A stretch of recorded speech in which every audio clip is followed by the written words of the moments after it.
Deep within the damp, salt-crusted walls of the Sainte Marguerite prison, a shadow moved in perfect silence against the flickering torchlight, casting long, distorted shapes on the cold stone. This was no ordinary prisoner, for his head was encased in a helm of cold. Unforgiving Aruna, masterpiece of cruelty that never saw the light of day and offered no reflection of the world outside. The year was 1687, an era of opulence and absolute power, where the Sun King, Louis XIV, ruled France with a golden fist while the rest of Europe watched in a mixture of awe and simmering resentment. Yet, in the darkest corners of his kingdom, a secret lived, a man whose identity was so dangerous to the stability of the crown that it had to be forged in metal and sealed with a royal decree. Every footstep of the guards echoed like a death knell in the narrow corridors of the fortress, reminding the forgotten soul within that the world had moved on, leaving him in a timeless void. The prisoner, known only by the pseudonym Eustache Dogger to his jailers, sat by a small barred window that offered nothing but the distant, rhythmic crashing of the Mediterranean Sea against the rocks. He reached out with gloved fingers, touching the cold, rusted rivets of the mask that had become his very skin. A permanent barrier between his humanity and the oxygen of the free world.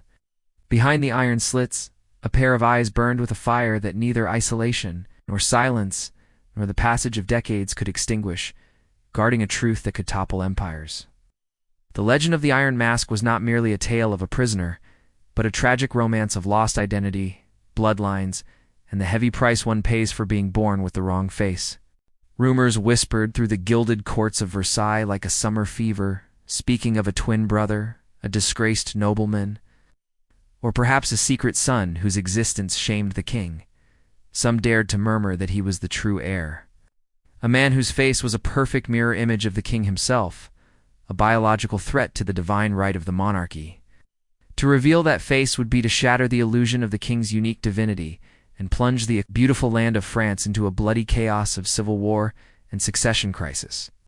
Thus the mask stayed, held in place by intricate locks that only the governor of the prison, St. Mars, possessed the silver keys to keys he kept strapped to his waist at all times. St. Mars was a man of iron himself, a career soldier loyal to the crown, yet haunted by the moral weight of the secret he carried in his pocket and the man he kept in a cage. He treated the prisoner with a strange, unsettling respect, serving him meals on silver platters and providing fine linens, while the expressionless Iron Mask looked on in silent judgment. Do you never tire of the silence? Or does the metal speak to you in the night? St. Mars asked one evening as the mist rolled in from the sea, thick and suffocating.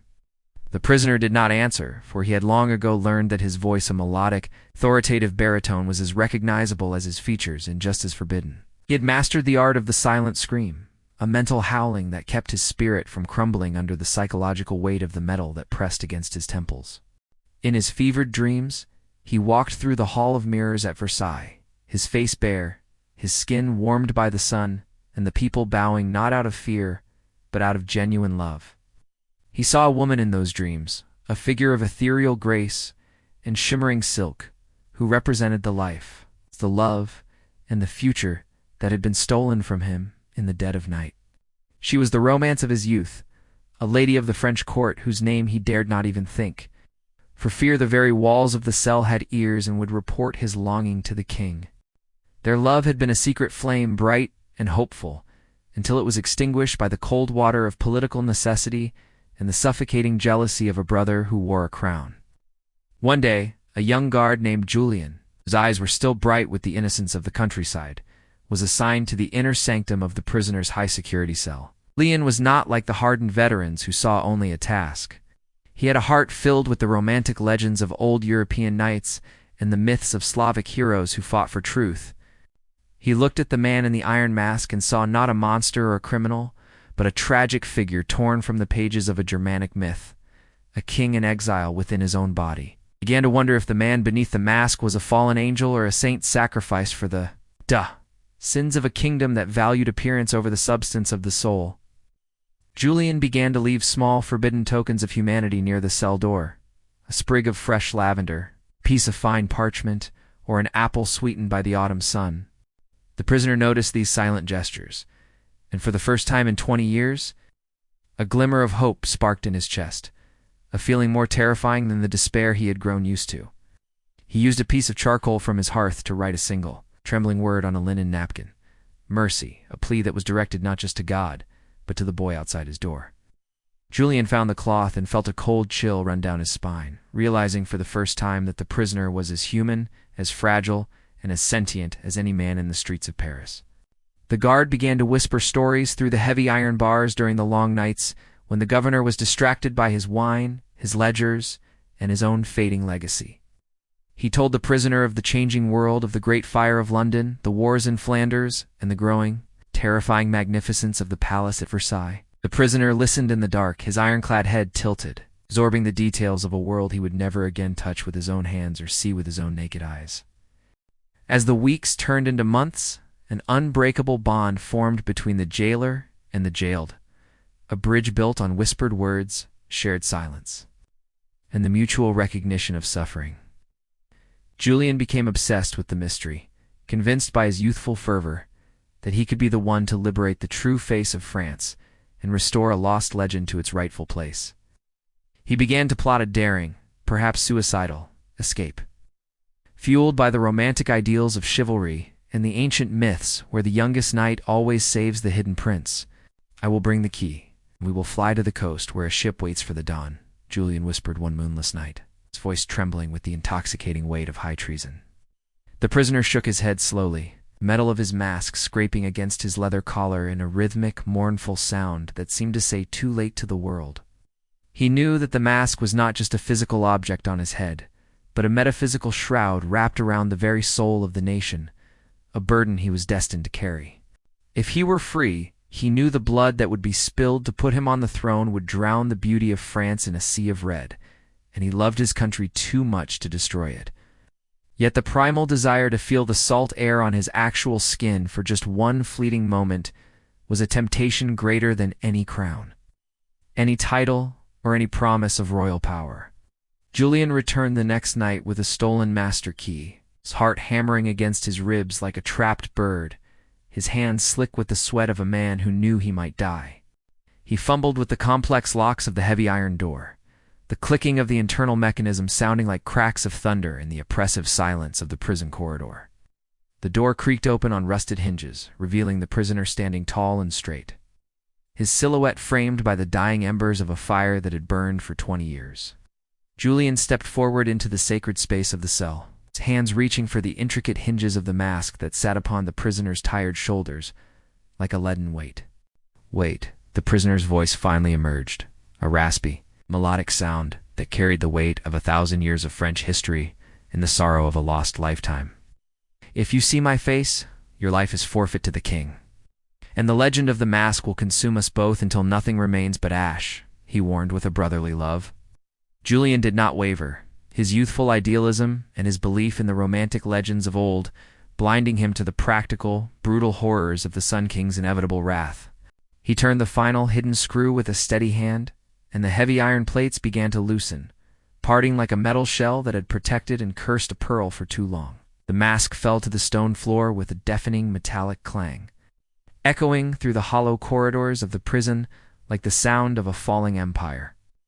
For a long moment there was no movement, only the sound of breathing heavy ragged, filled with the scent of old dust and new terrifying freedom. Julian looked upon the face of the prisoner and gasped, his knees hitting the hard floor in an instinctive, visceral gesture of awe and recognition that bypassed his conscious mind. It was a face of haunting, celestial beauty, aged by sorrow and lines of grief, but radiating a noble light that no stone wall or iron helm could ever truly dim. The resemblance was undeniable and terrifying. It was the face of the Sun King, Louis XIV, but softened by wisdom, empathy, and the trials of a soul that had known the dark. "You are the true light of this nation," Julian whispered, tears streaming down his face as he realized the magnitude of the lie that had been told to the people of France. The prisoner stepped toward the window, his bare feet touching the cold stone.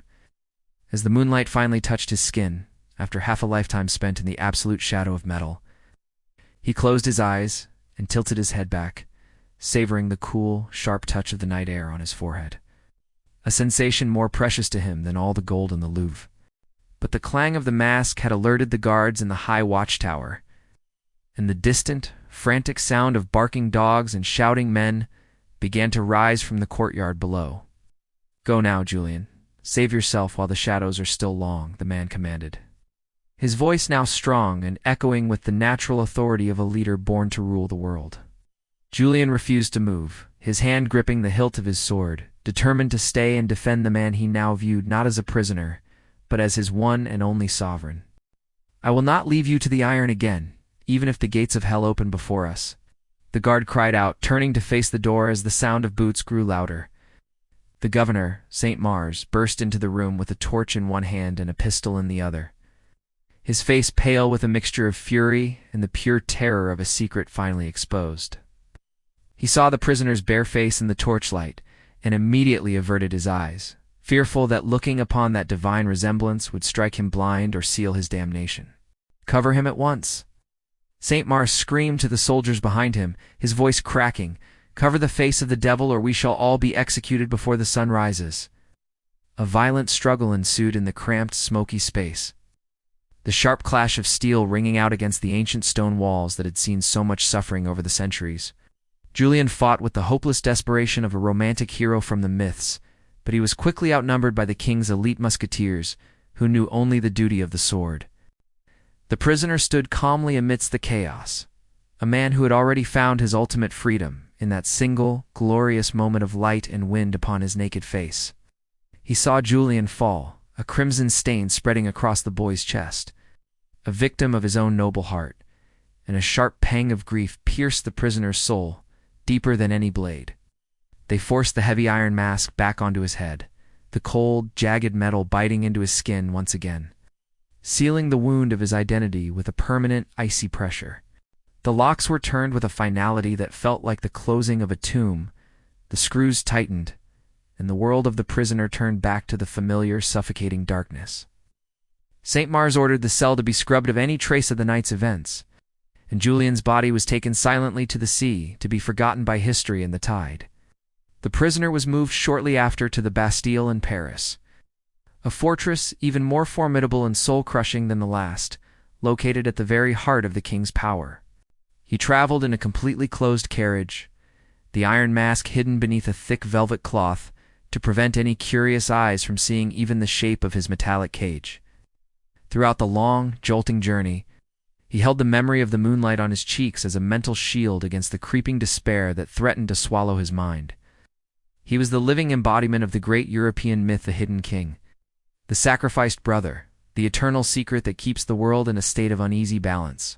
In the Bastille, he became a ghost that walked among the living, a legend that the common people spoke of in hushed, frightened tones over their evening fires in the slums. Great thinkers and writers like Voltaire would later pick up the fragments of his story, turning his individual suffering into a powerful symbol of the cruelty of absolute tyranny. But the man beneath the mask cared little for the shifting politics of the future. He lived in the quiet internal romance of the past and the memory of a boy who tried. He remembered the smell of the lavender Julian had left him, a scent that still seemed to linger in the corners of his mind, a reminder that goodness can exist even in hell. He realized in those final years that the mask did not define his spirit. It was the world outside that was truly trapped, unable to face the blinding light of the truth. As he grew older, his body weakened under the weight of the iron and the years of poor air. But the fire in his eyes remained as bright as the day he was first captured. On a cold November day in 1703, the prison priest came to the Bastille to offer the final rites of the church to the man who had no name and no history. Even then, in the face of death, the mask remained a final, grotesque insult to the man who had committed no crime other than being a reflection of a king. He whispered his last words into the trembling ear of the priest, a secret so profound that the holy man would never dare to speak it, even in the safety of the confessional. When he finally drew his last rattling breath, the air in the small room seemed to grow thin and cold, as if a great ancient light had finally been extinguished from the earth. They buried him quickly in the cemetery of St. Paul under the name Marcaeli, a false name for a life that was forced to be a hollow fiction from beginning to end. All his clothes, his furniture, and his personal effects were burned to ash, and the walls of his cell were scraped to the bedrock to ensure no message or scratch remained. Yet the legend of the man in the iron mask would not die. It grew stronger, fueled by the mystery and the universal human desire for justice and the truth. It became a staple of Western romance and French legend, a story of the eternal struggle between the dignity of the individual and the crushing power of the state. It served as a reminder to every generation that beneath every mask we wear, there is a face that seeks to be known, a heart that seeks to be heard, and a soul that seeks freedom. The man who sailed to the moon in the old myths and the knight who fought the dragon both had their counterpart in the man who lived and died in a cage of iron. Both were explorers of the impossible, one in the infinite heavens and one in the terrifying, silent depths of human endurance and the capacity to survive the unbearable. Today, thousands of tourists visit the Bastille's site in the island of Sainte Marguerite, looking for the lingering ghost of the man who was both a king and a prisoner. They wonder who he truly was, a brother, a son, a lover, or perhaps a hero of a forgotten age whose name was erased by the jealousy of a powerful sibling. But the truth remains locked away in the silence of time, just as the prisoner was, in the vaults of history and the unbreakable quiet of the limestone grave. The iron mask remains a mirror for us all, reflecting our own hidden secrets, our private sorrows, and the various masks we wear to survive in a world that fears the truth. If this story moved you, please comment your theories, like the video, share it with fellow seekers of truth, and subscribe to Storycraft Studio for more epic tales.